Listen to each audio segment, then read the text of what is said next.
Je vais commencer par remercier pour cette invitation. Ça m'a donné l'occasion de passer un week-end fantastique à Montpellier, de découvrir. Je n'étais pas venu depuis très longtemps. Et puis, j'ai choisi en symbole un peu de ce week-end qui était vraiment assez extraordinaire, ce tableau de Soulages que je trouve absolument renversant. Bon, je vais essayer maintenant de vous rendre un petit peu du plaisir que j'ai éprouvé tout le week-end. Alors, l'organisation que je vais suivre, je vais parler des réseaux sociaux, question de responsabilité, on va voir que c'est quand même un sujet important. Je vais passer un peu de temps sur la technique, faire un peu l'anatomie de ces machins-là, et puis ensuite de parler de régulation, comment on fait pour les rendre un peu plus humains. Alors, point de vue historique, c'est quoi des réseaux sociaux? Alors d'abord, un réseau social, c'est une notion qui prédate l'arrivée de l'informatique. C'est une notion de sociologie qui traite des liens entre les personnes, des réseaux que les gens peuvent tisser entre eux. Donc, ce qui a changé, c'est l'arrivée de ces outils, de ces plateformes, de ces services qu'on appelle des réseaux sociaux numériques. Alors, par raccourci, on parle de réseaux sociaux, mais dans toute cette présentation, quand je dirai le mot réseau social, il faut penser que je parle de réseau social numérique et que je fais comme tout le monde, je dis les réseaux sociaux. C'est juste pour faire plus court. Ce qu'il faut aussi garder en tête, c'est que c'est pas quelque chose qui nous tombe des extraterrestres ou un truc comme ça qui nous arrive sur la tête et puis qui change toutes nos façons de vivre. Nos réseaux sociaux continuent d'exister. La famille, j'ai mis des exemples ici, les amis, l'association de village, etc. Tout ça, ça existe toujours, et heureusement. Les réseaux sociaux, c'est juste une nouvelle dimension des liens que nous tissons entre nous. Alors, je voudrais aussi insister sur le mot réseau social. C'est assez intéressant quand on regarde l'anglais, parce qu'en fait, c'est une notion qui est quand même née aux États-Unis. On ne parle pas de social network, on parle de social media, les médias sociaux. Donc, en fait, il y a cette notion de réseau social, de tisser des liens entre les personnes, et de média social, de faire un média à grande diffusion. Et les deux termes, et d'ailleurs dans la recherche en France, de plus en plus, les gens ont tendance à parler de médias social plutôt que de réseau social, parce que si on réfléchit bien, ces services ont deux dimensions. Alors, réfléchissez aux services de réseaux sociaux que vous utilisez.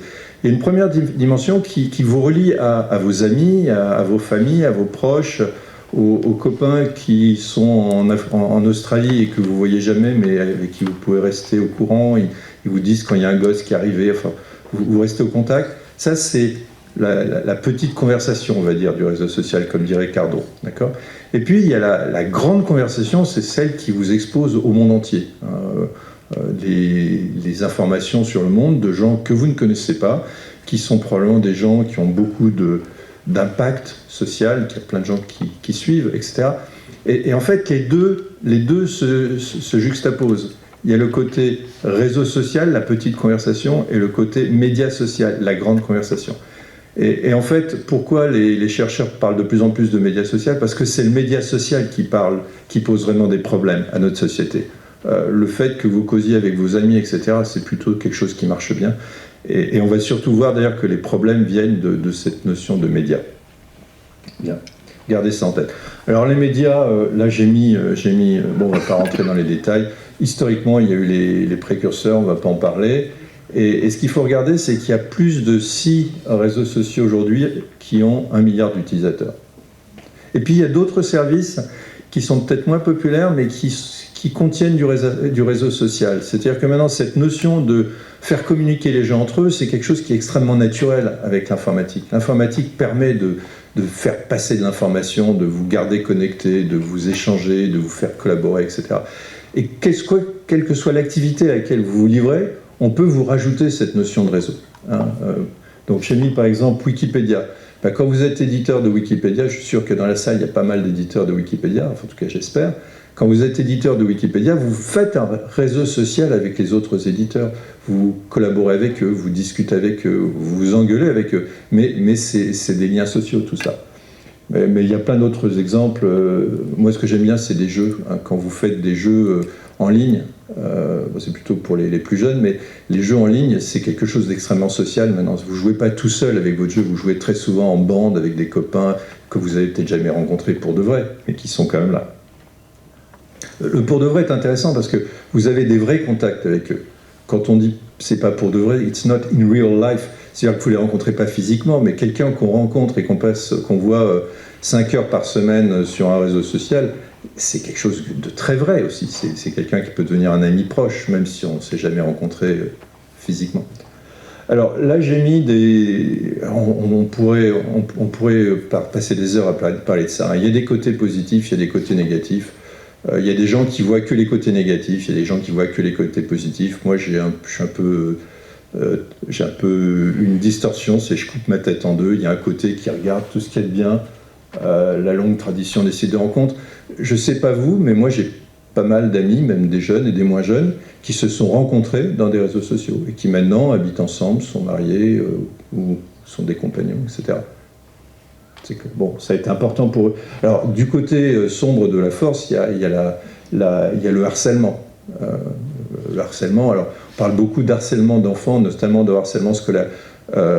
Ok, ça existe, mais le harcèlement scolaire, ça date pas des réseaux sociaux. Hein. Vous avez peut-être lu le roman de Musil, le désarroi de Lév Torres. C'est quelque chose qui est vieux. Et d'ailleurs, on va retrouver ça dans beaucoup de temps dans cet exposé, c'est que, en fait, les réseaux sociaux n'inventent pas grand-chose, mais d'une certaine façon amplifient des phénomènes qu'on rencontrait déjà avant. Alors, celui qui pose le plus de problèmes d'un point de vue sociétal, c'est cette désinformation, ces fake news.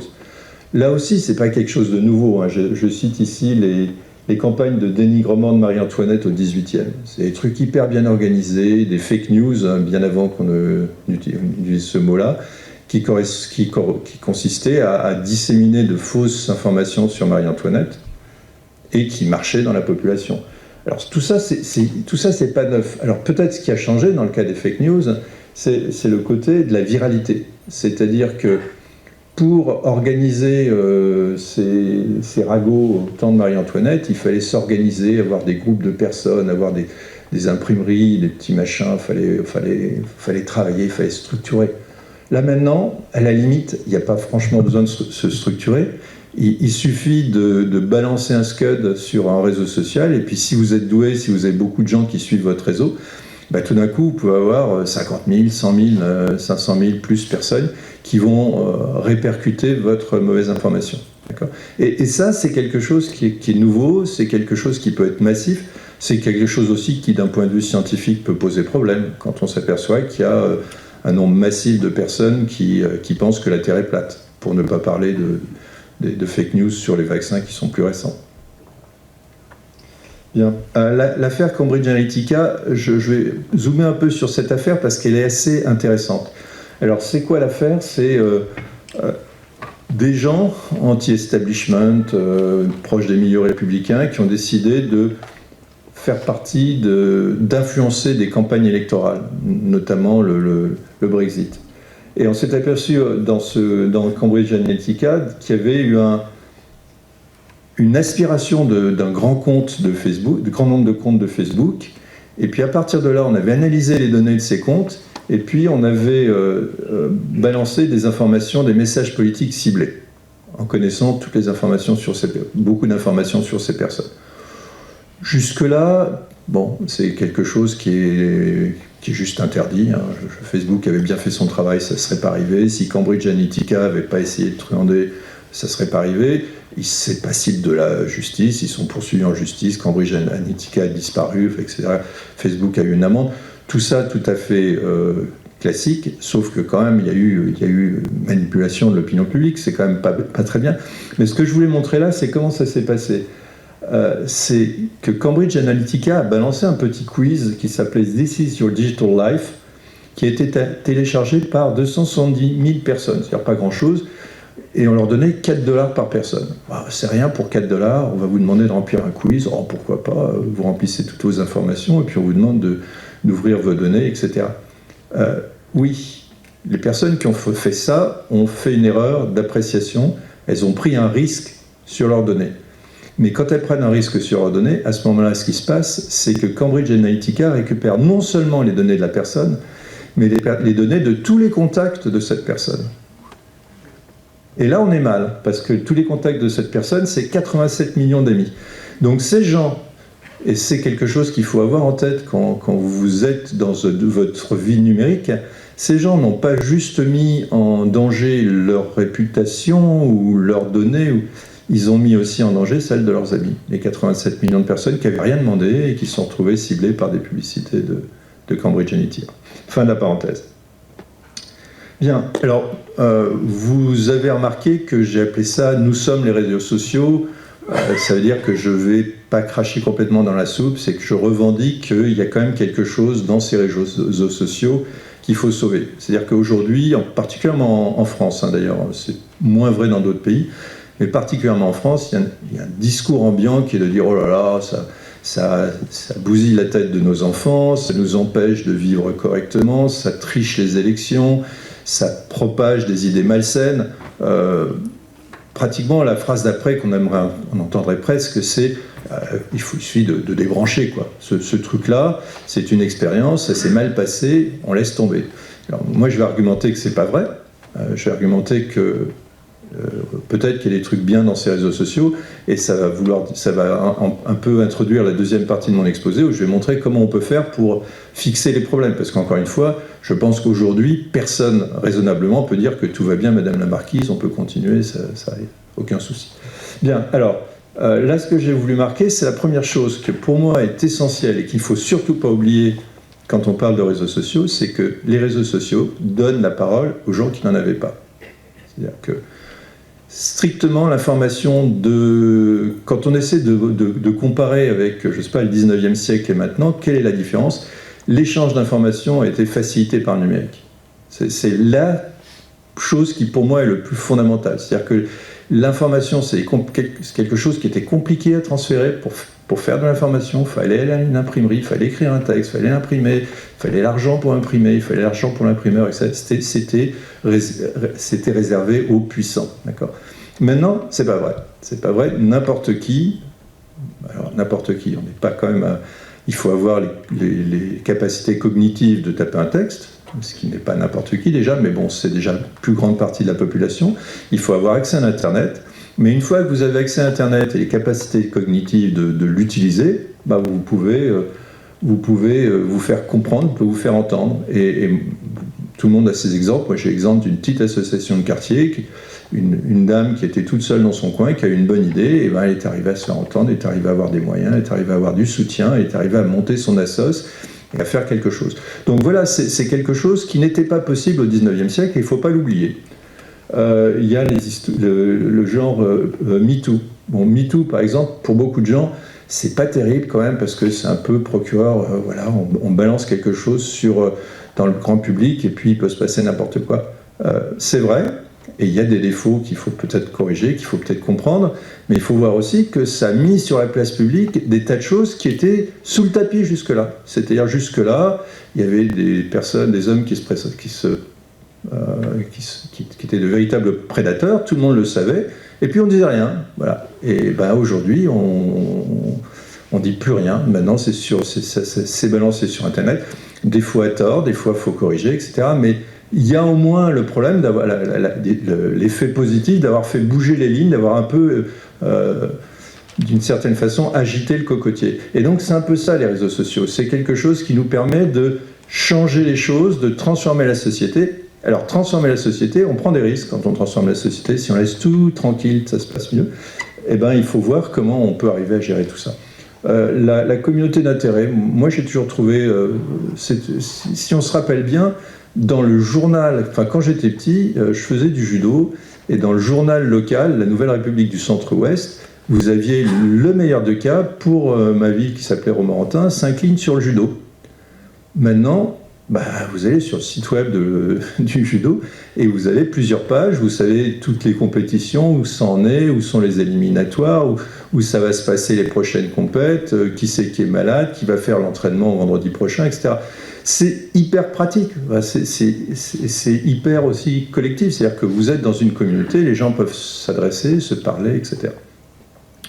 Voilà, donc dans tout l'exposé, je ne vous demande pas d'oublier tous les méfaits des réseaux sociaux que vous connaissez et qui sont étalés en long, en large et en travers dans tous les journaux. Gardez-les en tête, parce que c'est de ça qu'on parle. Mais gardez en tête aussi qu'on ne veut pas jeter le bébé avec l'eau du bain, qu'il y a plein de trucs qui sont bien et qu'on veut les garder. Voilà. Alors, revenons un tout petit peu sur leurs responsabilités. Alors, vous êtes responsable quand vous êtes une autorité. Alors, l'autorité qu'on connaît le mieux, c'est l'État. L'État, c'est un triptyque. Un territoire, une population, une autorité. Les réseaux sociaux, est-ce que c'est un État? Alors, il y a bien un territoire, c'est le cyberespace, ou un bout du cyberespace. C'est un territoire quand même un peu louche, parce que voilà, je vois bien ce que c'est la France. Le cyberespace, une partie du cyberespace, c'est un peu moins précis. La population, là c'est déjà plus clair. Vous êtes dans un réseau social, il y a une population. Et on ne parle pas de n'importe quoi, puisqu'il y en a 6 qui ont plus d'1 milliard d'utilisateurs. Donc la population est claire.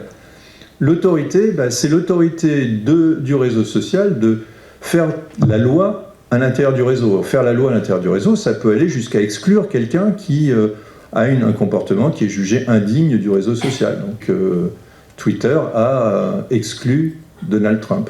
On parle quand même de choses qui sont... Il faut quand même une certaine autorité pour arriver à exclure le président des États-Unis d'Amérique. La responsabilité. Alors, est-ce que les réseaux sociaux doivent participer à l'amélioration de notre société? Nous habitons en société. Peut-être qu'il faut dire que c'est le rôle des réseaux sociaux d'améliorer notre société. Alors là, peut-être un rappel, c'est des entreprises, les réseaux sociaux. Leur mobile principal, c'est de faire du bénéfice. C'est normal, c'est des entreprises. Et puis, on verra bien, vous voyez déjà, que le business model de ces entreprises est déjà partie du problème. Parce que le business model de ces entreprises, c'est la gratuité.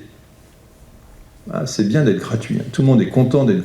On s'habitue à ce que ce soit gratuit sur Internet. Ça, c'est top. Vous allez quelque part, vous ne payez rien, vous n'allez pas sortir votre carnet de chèques, vous ne payez rien.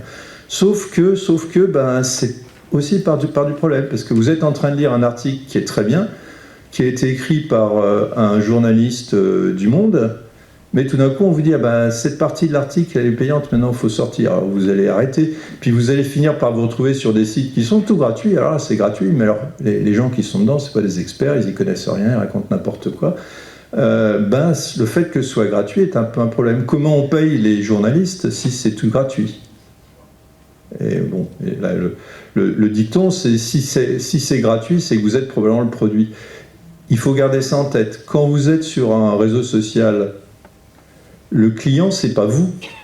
Le client, c'est celui qui paye. Le client, c'est celui qui paye Facebook. C'est-à-dire les entreprises qui font de la publicité dans Facebook. C'est eux les clients. Vous êtes l'utilisateur. Vous n'êtes pas le client. Donc quand on dit le client est roi, le client, c'est celui qui paye les publicités. C'est pas vous. Alors, peut-être petite digression, parce que moi, j'aime bien parler de ça. Les gens ont toujours l'impression de dire « Ah oui, mais vous comprenez, et on me l'a dit, c'est une fois dans une présentation comme ça, oui, mais vous comprenez, ça coûte tellement cher de faire ça, il faut bien qu'ils se rémunèrent avec la publicité. Nous, on n'aurait pas les moyens de payer Facebook, on n'aurait pas les moyens de payer Google Search. C'est la publicité qui paye ça. Et bien ça, c'est des idées, de fausses idées, préconçues, qui ne sont pas la vérité. On a mesuré, par exemple, que vous, en tant qu'utilisateur, alors si vous êtes sur Facebook, ça revient, alors vous revenez à l'entreprise moins de 10$ par an. Donc vous voyez, on pourrait imaginer un autre business model dans lequel, au début de l'année, vous mettez 10$ sur la table, 10€, et puis après, vous n'avez plus à vous payer de la publicité, et Facebook n'a plus le droit de vous envoyer de la publicité. Ça ne les intéresse pas, parce qu'eux, ils gagnent beaucoup, beaucoup plus que 10$. Mais du point de vue fonctionnel, ça marcherait. Bien, on ferme la parenthèse. Donc là, je vais faire une petite digression sur la non-responsabilité. Parce que la question que j'ai posée, c'est est-ce que ces entreprises sont responsables? Alors après, on peut discuter, est-ce que philosophiquement elles le sont ou pas, mais on peut poser la question déjà, est-ce que légalement elles sont responsables? La réponse est non. Alors là, c'est la section 30 du Communications Decency Act aux États-Unis, 1996, qui dit qu'en gros, si elles ne savent pas que c'est pas bien ce qu'elles publient, elles ne sont pas responsables. La responsabilité, c'est celui qui a écrit le texte. Elles ne sont pas au courant, elles ne sont pas responsables. Donc, ce n'est pas leur problème. Ce qui est intéressant à voir là-dedans, et j'insiste, c'est la date 1996. Cette loi aux États-Unis qui guide la non-responsabilité des réseaux sociaux a été édictée avant le premier réseau social. Le premier réseau social, je ne sais plus exactement quand c'est 2004, 2005, quelque chose comme ça. Donc là, c'est avant. On va se dire, en Europe, on est meilleur. Non, non. En Europe, on a l'article 12 de la directive e-commerce qui s'applique jusqu'à maintenant, puisque maintenant, il va y avoir une loi qui va remplacer ça, qui est le DSA dont on parlera. Cette loi, en 2000, dit à peu près la même chose. Alors, en Europe, on est un petit peu revenu dessus, mais en gros, c'est l'irresponsabilité de ces réseaux sociaux. Ils ne savent pas. Ils ne produisent pas les contenus. Un journal, Le Monde, Libération, l'Humanité, ils choisissent leur contenu, ils sont responsables. Facebook, Twitter, je ne sais pas, YouTube, ils ne choisissent pas leur contenu, ils ne sont pas responsables de ce qu'ils publient. Alors on peut leur dire que, d'accord, ils n'ont pas choisi les contenus, mais c'est quand même eux qui choisissent de pousser un contenu à 1 million de personnes. Je veux dire que c'est pas tout à fait la même chose quand vous avez écrit quelque chose et qu'il y a 5 personnes qui le lisent, ou que vous avez écrit quelque chose et qu'il y a 1 million de personnes qui le reçoivent. C'est un peu la différence entre écrire, dire quelque chose au café du commerce avec vos copains et dire quelque chose au journal de 20h à la télévision. On n'est pas dans la même ligue, d'accord ? Eh ben non, ils ne sont pas responsables. C'est pourtant eux qui ont choisi que ce contenu va être poussé à 1 million de personnes et que cet autre, il n'y a que 5 personnes qui le verront. Vous voyez où je penche.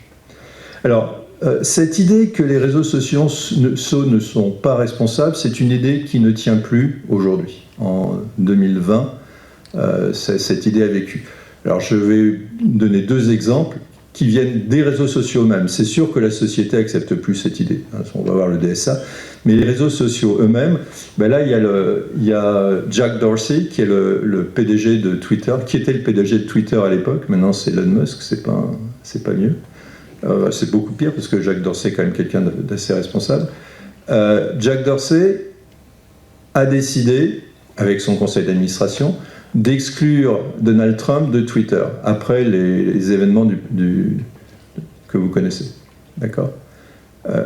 C'est un choix extraordinairement important, parce que ça veut dire, si on exclut Donald Trump, ça veut dire qu'on reconnaît notre responsabilité éditoriale.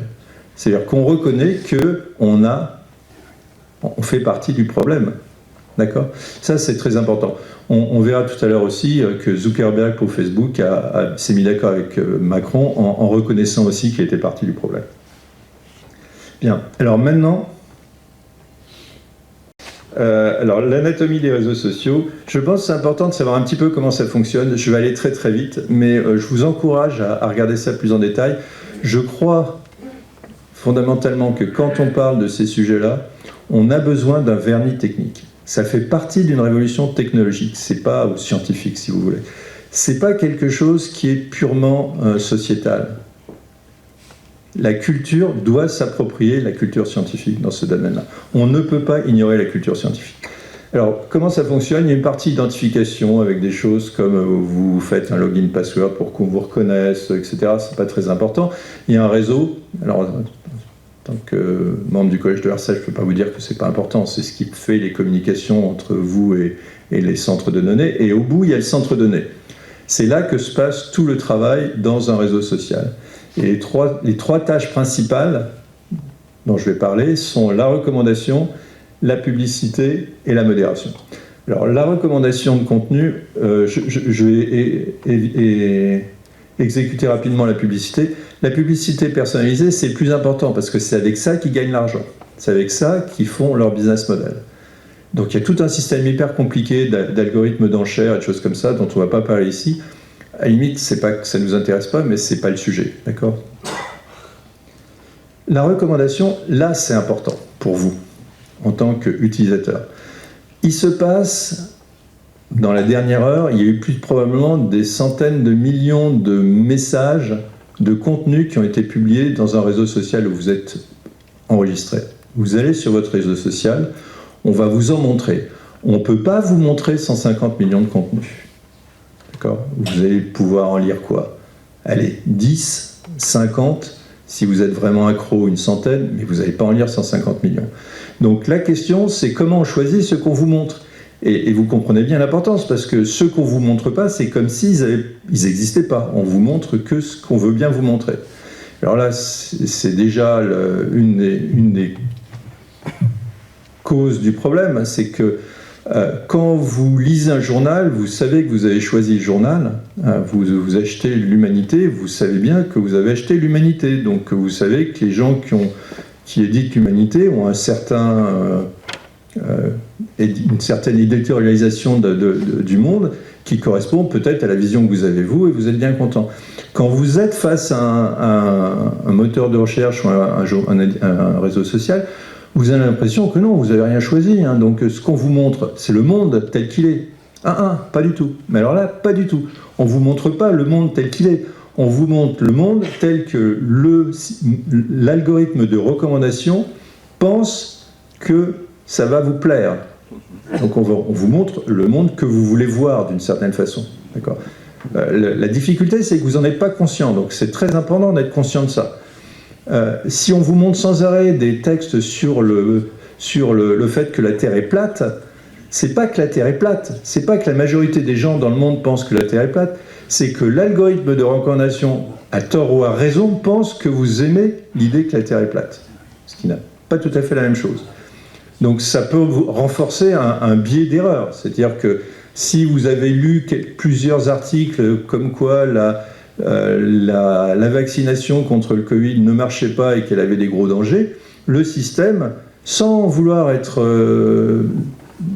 triché ou quoi que ce soit, va se dire cette personne-là aime bien ce genre d'articles, et algorithmiquement, automatiquement, va vous montrer de plus en plus d'articles qui montrent que la vaccination contre le Covid ne marche pas et qu'elle a des dangers, machin, et donc va renforcer vos biais. C'est la recommandation algorithmique.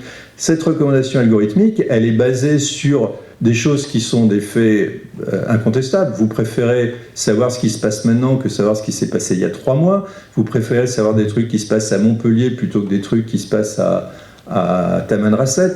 Je veux dire, quand vous cherchez une pizza, qu'on vous donne la meilleure pizza au monde à Palo Alto, c'est pas tellement ce que vous voulez quand même. Donc cette notion de localité, cette notion de votre cercle d'amis, de mettre en avant vos amis, de mettre en avant les gens qui pensent comme vous, c'est quelque chose qui est naturel. Le problème, c'est pas ça. Le problème, c'est que vous avez l'impression, à tort, que ce que vous avez en face de vous, c'est le monde. Vous n'avez pas en face de vous le monde, vous avez en face de vous une lentille déformante qui transforme le monde dans quelque chose qui est ce que vous aimeriez bien qu'il soit. Et surtout, vous n'avez aucun contrôle là-dessus. Ça, c'était la recommandation. Je vous avais parlé d'une dernière chose qui est la modération de contenu. Alors, la modération de contenu, c'est quoi ? C'est une fonction, un algorithme, de la plateforme qui contrôle les contenus. C'est-à-dire qu'on va lui donner un contenu, on va lui dire ce contenu, est-ce qu'il est bien ou est-ce qu'il n'est pas bien ? Voulant dire par là, est-ce qu'on doit le publier sur la plateforme ou est-ce qu'on doit l'écarter ? Alors pourquoi on l'écarterait de la plateforme ? Premièrement, on l'écarterait de la plateforme parce qu'il est illégal. Donc il y a des lois. Et là, petite difficulté, les lois ne sont pas les mêmes en France qu'en Espagne, qu'au Kazakhstan. D'accord ? Donc petite difficulté, il faut adapter la loi au pays. En France, par exemple, le révisionnisme est interdit. Aux États-Unis, vous avez le droit de faire des textes révisionnistes. Donc on doit écarter ce qui est illégal. OK ? Et deuxièmement, on doit écarter ce que la plateforme considère comme inapproprié. Et alors là, on est dans le flou total. Donc la plateforme, par exemple, la plupart des plateformes sont américaines. Elles considèrent que montrer de la nudité, c'est inapproprié. Maintenant, elles considèrent de plus en plus que montrer des messages de haine, c'est inapproprié. Donc s'il y a un message dans lequel on dit Monsieur A doit tuer Monsieur B, inapproprié, on va l'écarter. Alors évidemment, comment on trouve ça ? Alors la difficulté de la modération, elle est dans les 3 V. Je vous expliquerai les dessins à droite, mais vous pouvez les regarder. C'est dans les 3 V, le volume. Il y a des milliards de contenus par jour. la vélocité, ça arrive. C'est-à-dire que si on voulait mettre une armée d'humains, de plusieurs millions d'humains, pour regarder les choses qui arrivent, on y arriverait à peine, quoi. Et personne ne veut payer plusieurs millions d'humains à regarder ce qui est publié sur Internet en permanence, sur le web en permanence, pour dire c'est bien, c'est pas bien. Et puis le troisième V, c'est la variété. On veut arrêter certains trucs parce que c'est des fake news, d'autres parce que c'est des messages de haine, d'autres parce que c'est du harcèlement, d'autres parce que c'est des violations de droits d'auteur. Il y a toutes ces raisons-là. Et donc ça fait les choses très compliquées. Ce qui complique tout aussi, c'est le langage humain. Le langage humain est très ambigu. Savoir si un texte est ou pas un message de haine, il y a du jargon, il y a de l'argot, il y a des figures de style, l'humour. Et vraiment, on devrait interdire l'humour sur Internet, ça complique vraiment les choses. Et puis, l'absence de contexte, c'est-à-dire que typiquement pour des questions de RGPD, le système ne connaît qu'un contenu, et puis à partir d'un contenu, doit décider si c'est bien ou c'est pas bien. Donc là, c'est l'exemple, quand on visitait Facebook, quand on faisait un audit de Facebook avec des gens du gouvernement français, ils ont été très fiers de nous montrer qu'ils venaient de bloquer ce message. Et ce message, quand on connaît le contexte, c'est idiot de le bloquer, parce que Daniel Ferrière au contraire, c'est un académicien qui est extrêmement un combattant actif, un militant antiraciste. Donc, bloquer ce message pour racisme, c'est juste idiot. Sauf que l'algorithme, lui, il a vu le texte, et puis à partir du texte, il a dit « Oh là, non, on ne peut pas laisser passer ça ». Et ça, si vous voulez, pour vous donner un autre exemple, dans cette même visite, à un moment donné, il y a eu un contenu qu'ils nous ont montré en nous disant « Et ça, on ne sait pas quoi en faire ». Et on avait 2 juges avec nous, et il y a un des juges qui a dit « À cause de la loi machin, machin, machin, ce contenu doit être interdit ». Et l'autre juge qui a dit, mais à cause de ça, ce contenu devrait être autorisé. Ils ont discuté pendant 10 bonnes minutes. À la fin, je les ai interrompus parce qu'on ne voulait pas passer la journée. Je leur ai dit, mais alors, autorisé ou interdit? Il m'a dit, ça se traite par un tribunal. C'est-à-dire que le tribunal décidera si ce texte-là est légal ou illégal. Donc vous voyez, la zone grise est énorme, puisque sur certains textes, il faut pratiquement avoir recours au tribunal. Bon, il faut dire que la plus grande partie des textes, c'est vraiment évident que c'est des trucs horribles qu'il faut arrêter ou des fake news évidentes. Alors, quand on voit le problème, on s'aperçoit assez vite qu'on ne peut pas faire ça avec des humains. Il y a des problèmes d'ailleurs avec les humains, c'est que les humains qui font ce genre de boulot ont des problèmes psychologiques assez rapidement parce que vous imaginez-vous assis derrière un écran, à passer votre journée à regarder des vidéos terroristes, de la pédophilie, de la pédopornographie, des messages de haine, des messages de violence, etc. Waouh, d'accord ? Donc il faut un suivi psychologique énorme pour arriver à subir ça. Et puis c'est pas très valorisant. En plus, on peut pas, ces compagnies payent pas très bien leur personnel, donc c'est pas des gens formés. C'est des gens qui ont un bac peut-être, qui ont 15 jours de formation, puis on les met devant un écran. Alors, ça veut dire oui, bon, non, bon, pas bon. Donc on veut faire ça avec des algorithmes. Et la question, c'est sur quoi vont se baser ces algorithmes d'apprentissage pour ceux qui connaissent. Sur quoi vont s'appuyer ces algorithmes? Alors d'abord, ils vont s'appuyer sur une grosse base de règles. La base de règles, c'est en gros la loi pratique ou la philosophie pratique du réseau social qui dit s'il y a une personne nue sur un écran, on dit non. S'il y a un verbe de la catégorie des agressions comme étrangler, assassiner, violer ou quoi que ce soit, qui s'applique à une catégorie de personnes, une religion, etc., on interdit. Donc il y a tout un paquet de règles, il y a des volumes entiers de règles comme ça qui disent faut trouver quel est le sujet, faut trouver quel est l'objet, faut trouver quel est le verbe, et puis si c'est tel sujet, tel verbe, tel objet, on dit non, c'est pas publiable en l'état, d'accord? Ensuite, ça c'est les règles, les méta, au niveau général. Et puis ensuite, il y a des règles plus précises qui sont des exemples. Alors des exemples, c'est des milliers de contenus dans lesquels on dit ça c'est le sujet, ça c'est le verbe, ça c'est l'objet, et pour cette raison il a été interdit, ça c'est le sujet, ça c'est le verbe, ça c'est l'objet, et pour telle raison il est...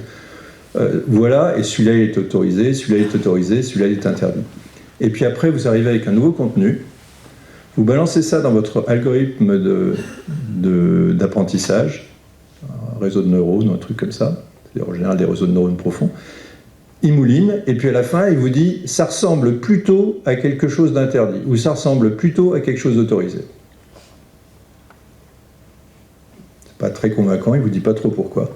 Alors après, vous vous tranquillisez, il y a un être humain derrière qui va valider ou pas la décision. Est-ce qu'on est si confiant que ça? C'est-à-dire que l'être humain qui valide des décisions d'ordinateur, quand il a fait ça depuis 3 heures, il a tendance à dire oui à tout ce que dit l'ordinateur, parce que franchement, il ne sait pas dire autrement. D'accord? Donc on n'est pas très confiant. Donc est-ce que le résultat est super bon? Alors qu'est-ce que ça veut dire super bon? On peut comparer ça avec un être humain, avec la modération, enfin un être humain. Alors, c'est des secrets industriels. J'ai discuté avec quelques ingénieurs qui me disent que dans des cas très précis, c'est-à-dire le texte et des messages de haine, c'est déjà meilleur que ce que font les êtres humains. En gros, les êtres humains font une modération qui est de très mauvaise qualité et les algorithmes font une modération qui est de sensiblement moins mauvaise qualité. On n'est pas dans le super positif, hein, quand même. J'ai pas de preuves pour ça. Tout ce que je peux vous dire, c'est qu'après, il y a des choses qui sont plus compliquées. Les fake news, c'est plus compliqué. Et quant aux images, c'est encore plus compliqué. Donc vous voyez, on n'est pas sorti de l'auberge. Alors il y a plein de problèmes, il n'y a pas de mesures précises, il y a des biais. Facebook, par exemple, ou Twitter ou YouTube ont défini ces gros corpus de règles. Mais pourquoi c'est eux qui définissent les règles? Pourquoi c'est eux qui disent qu'on a le droit ou pas publier? Enfin, je veux dire, qu'est-ce qui les autorise à faire ça? Les chercheurs qui aimeraient bien travailler dans ces domaines-là n'ont pas accès aux règles, ils n'ont pas accès aux données. Comment on fait de la recherche? Alors, il faut aller supplier un des réseaux sociaux de vous donner accès aux données, il vous fait signer un truc, passer sous les fourches codines. Enfin bon, c'est pas possible. Et puis, le dernier point qui était... Alors, je ne sais pas si vous avez entendu parler des Facebook Papers de Frances Haugen, où c'est une ingénieure de Facebook qui a craché dans la soupe en dévoilant beaucoup de choses de la société. Ce qu'elle a raconté, les gens qui travaillent là-dessus étaient plus ou moins au courant. En tout cas, moi, elle ne m'a pas appris grand-chose, mais elle m'a appris un truc sur lequel on avait des doutes, mais qui est quand même hyper important, c'est que ça dépend des langues. C'est-à-dire que quand vous êtes en français, vous pouvez vous parler de la qualité de la modération en disant ouais, elle est plus ou moins bonne, mais il y a des langues où il n'y a quasiment pas de modération, parce qu'il n'y a pas d'argent. Enfin, il faut de l'argent pour faire de la modération, il faut de l'argent pour créer ces corpus, il faut de l'argent pour entraîner les algorithmes, il faut de l'argent pour payer des modérateurs humains, il faut de l'argent pour faire tout ça. Et dans des pays, des langues qui sont moins développées, qui ont moins d'étendue que le français ou l'anglais, ou qui sont dans des pays plus pauvres, il n'y a juste pas de modération. Voilà. Donc dans ces pays-là, vous pouvez écrire à peu près ce que vous voulez sur les réseaux sociaux, personne n'ira regarder. La régulation. Je vais peut-être accélérer un peu. L'autorégulation par les réseaux sociaux, c'est ce dont je parle depuis tout à l'heure, ça ne marche pas. La régulation directe par les États, alors c'est les États qui se disent non, ça ne peut pas continuer comme ça, sur Internet, ça ne peut pas être la jungle, remettre des lois. Alors il y a la loi NetzDG en Allemagne en 2017, il y a une proposition de loi Avia en France qui a été retoquée massivement. Ça ne marche pas vraiment. Alors après, il y a les pays moins démocratiques dans lesquels il y a un contrôle complet des réseaux sociaux. Peut-être ça marche, peut-être ça ne marche pas, mais ce n'est pas forcément ce qu'on veut. Je pourrais parler de Pharos, qui est un service public dans lequel vous pouvez détecter des contenus suspects ou illicites. Et là, vous avez des vrais professionnels. Contrairement aux modérateurs des réseaux sociaux, qui sont des gens qui n'ont aucune compétence, qui ont été formés en 15 jours, chez Pharos, c'est des gendarmes, des policiers qui ont été formés à ça. Mais après, vous voyez la différence de moyens. C'est-à-dire que dans les modérations chez Facebook, etc., vous avez des grandes salles avec des ordinateurs super modernes, le grand luxe. Chez Pharos, c'est comme dans la fonction publique en France, des fois, des ordinateurs un peu vieillots, des petites salles un peu poussiéreuses, etc., et pas suffisamment de monde. Des milliers de personnes d'un côté, une quinzaine, une vingtaine de personnes de l'autre. Donc là, on sent bien que cette modération ne peut pas être réalisée par l'État. Même si on prend des bonnes conditions avec des gens formés, compétents, ça peut être fait à à un petit niveau sur les contenus les plus limites, mais massivement, c'est pas la solution. Donc la solution, c'est la régulation-supervision par les États. Donc la régulation par les réseaux sociaux eux-mêmes, sous la supervision de l'État. Alors, c'est la loi qui vient d'être votée en Europe, qui s'appelle le Digital Services Act. C'est le règlement relatif à un marché intérieur des services numériques, dit Digital Services Act, et il y a pour les aspects commerciaux, il y a un petit cousin qui s'appelle le Digital Market Act, dont je ne parlerai pas ici. Et l'idée, c'est de protéger un petit peu l'individu dans un monde numérique, en particulier de le protéger en évitant la prolifération de contenus nauséabonds. Alors là, je vais vous parler 2 minutes de la mission Facebook qui était un peu à laquelle j'ai participé en 2019, parce que ça va nous rebrancher sur quelque chose que j'ai dit un peu avant. Donc c'est Emmanuel Macron qui a rencontré Mark Zuckerberg, le patron de Facebook, et ma compréhension, c'est que Mark Zuckerberg a reconnu que oui, il y avait une responsabilité des réseaux sociaux. Je vous disais tout à l'heure, est-ce que les réseaux sociaux sont responsables? Mark Zuckerberg a dit oui, il y a une responsabilité, mais qu'est-ce que vous voulez? Nous, on fait ce qu'on peut. D'ailleurs, on fait le mieux du monde. Notre régulation, on ne peut pas faire mieux. On fait la régulation qu'il faut. Mais si vous voulez faire mieux, dites-nous comment. Donc, on va vous ouvrir la boîte. Vous allez pouvoir venir. Vous avez qu'à nommer une mission du gouvernement français. Et on leur ouvrira la boîte, on les accueillera partout dans Facebook, ils auront le droit de regarder tout ce qu'ils veulent, et puis après vous nous dites comment il faut faire. Et donc je faisais partie de cette mission, on a eu plusieurs mois dans laquelle on est allé chez Facebook, on a pu tout regarder. Moi je peux vous dire après ça que c'est pas le diable, ils veulent vraiment bien faire, mais c'est juste que leur modèle ne marche pas. C'est-à-dire faire de l'autorégulation, ça ne peut pas fonctionner. S'autoréguler, ça ne peut pas fonctionner, parce que si ils retirent un contenu, pour certains, ils ont bloqué la liberté d'expression, c'est de l'atteinte à la liberté d'expression. Pour d'autres, c'est s'ils ne le bloquent pas, ça va être ils n'ont pas protégé leurs utilisateurs. Donc dans tous les cas, ils perdent. C'est une usine à baffes. Mon impression, c'est que le modèle actuel pour les réseaux sociaux, c'est une usine à baffes. Et quand on voit la réalité, ils prennent des baffes. C'est-à-dire que sans arrêt, il y a des critiques. Mais vous avez laissé parler machin, c'est pas normal, mais vous avez interdit machin, c'est pas normal. Donc la question c'est, Zuckerberg avait finalement assez raison de dire, je sais pas s'il avait ça en tête, lui il pensait qu'on allait venir et qu'on allait lui dire c'est vrai, c'est bien ce que vous faites, on peut pas faire mieux, ce qui n'a pas été le cas. Mais il avait raison de dire, dites-nous comment faire mieux. Et donc nous étions avec une proposition qui a été reprise en partie dans le DSA, et donc là, Commission européenne arrive aujourd'hui avec une proposition qui n'est pas parfaite, qui est une première étape, tout ce que vous voulez, mais qui en fait a une première direction pour améliorer les choses. Alors, la première chose, c'est, je vous rappelle, l'origine du problème, c'était le fait de la non-responsabilité qui était la directive e-commerce en 2000... non, c'est dépoussiéré en 2020 la directive e-commerce qui est beaucoup plus ancienne, je ne sais plus combien elle est, mais c'est pas 2020. 2000, je crois. Enfin bon, c'est pas 2020. Il était un peu temps, c'est un vieux truc, d'accord? La directive, alors ça c'est un peu de jargon européen que j'ai appris. Une directive, c'est quelque chose que la Commission propose, et ensuite chaque pays la transpose dans son code particulier. Donc ça prend beaucoup de temps, parce qu'il faut transposer, puis il y a une certaine latitude, chacun fait un peu ce qu'il veut, pas dans certaines limites. Là, c'est pas une directive, c'est un règlement, c'est-à-dire que tout le monde a le même et s'applicable tout de suite. Donc on est monté de grade. On n'est plus dans, voilà des idées, puis faites comme vous voulez, sous certaines réserves, c'est comme ça qu'on fait. Donc c'est plutôt positif. Et les idées principales sont les idées clés que nous on poussé dans la mission Facebook, c'est la transparence et des sanctions sérieuses. Alors, ça régule les plateformes en ligne, les réseaux sociaux, mais ça va bien au-delà. Ça régule les places de marché, les plateformes de partage de contenu, magasins d'applications, plateformes de voyage, etc. Vous imaginez quels noms sont derrière. Alors, il y a une première idée, c'est que quand vous êtes gros, plus de 45 millions d'utilisateurs en Europe, vous avez des risques systémiques et on va vous demander d'être particulièrement vigilant. Donc ça, c'est une très bonne idée, hein. Les gros problèmes viennent des très gros, d'accord? On va vous demander des obligations spécifiques, je n'ai pas le temps d'en parler. Le truc qui est plus délicat, c'est qu'on va vous demander de vous autoréguler. On va vous dire, bon alors vous faites une évaluation de vos propres risques, à partir d'un certain nombre de principes qu'on va vous édicter, vous évaluez vos risques.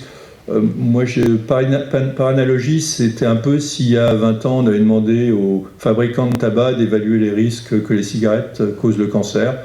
On aurait probablement obtenu des résultats qui disent que non, pas vraiment, ou en tout cas, il faut relativiser, c'est pas tant que ça, etc. Bon, donc là, il y a une petite faiblesse qui, à mon avis, ils corrigeront dans la prochaine version. Ce qui est bien, c'est qu'il y a une véritable architecture européenne. On a enfin pris la conscience du problème. L'Europe va s'appuyer sur les différents États.